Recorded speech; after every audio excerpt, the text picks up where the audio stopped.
one of the biggest questions I get from new actors is related to obtaining representation. How do I get an agent or manager?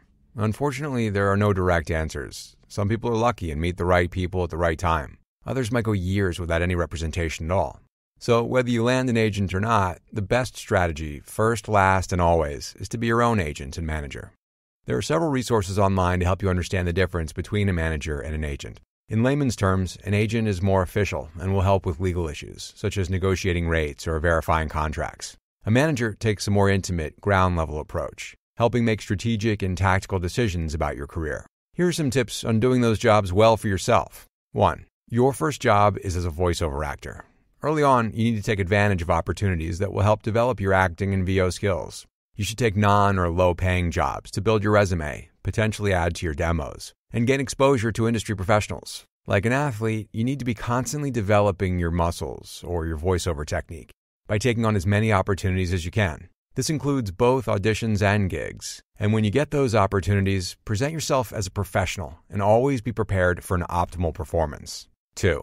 Your second job is talent agent and manager. The best way to distinguish yourself and most effectively present yourself as a potentially potent voice of a brand is to creatively and professionally brand yourself. This means you must approach the industry not as an individual actor trying to land a gig, but rather as a business-to-business venture. You are a contractor bidding for a contract from another company, and consequently, you've got to present yourself as a credible and successful business vendor. So think about what successful businesses have in common. Professional branding and packaging. This means applying the best tools of the trade to your business. Those tools include a logo, website, templates for any deliverables, including cover letters, resumes, and invoices. And finally, a unifying theme, design, color scheme, or the like, across all of it. By having that as your goal, you can impress with your creativity and business acumen, which oftentimes will be the competitive advantage that books you the job over other equally talented folks who don't present themselves quite as professionally. You want your client, you, to be the best of the best, but you do not want to continue investing a bunch of time doing jobs for no or very little pay.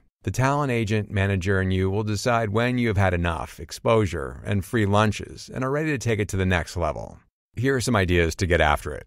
Be slick, but not sleazy. Using a separate or professional email address to inquire about auditions and jobs is fine and recommended. Showing up at castings uninvited or sending unsolicited submissions where they're clearly not welcome is not. Play in the gray to get your foot in the door. However, don't go overboard. You want to be included in the mix, but you do not want to cause unwanted attention to yourself by sending a $500 gift basket to a casting director or producer in hopes of getting a call. Stand out at your audition with solid demos and professionally branded deliverables, and they will remember you in a good way. Pound the pavement and keep networking, and eventually the opportunities will come. It is not easy, but with a little internet sleuthing, you can find a million resources for job opportunities. Just don't be weird. The work of a successful actor is equal parts art and commerce. There must be a balance to succeed. Talent representation helps you with the business side of things, but that does not mean you are hopeless without it. If done right, you will build a business that any agent or manager will eagerly want to get into business with, if you even still want them.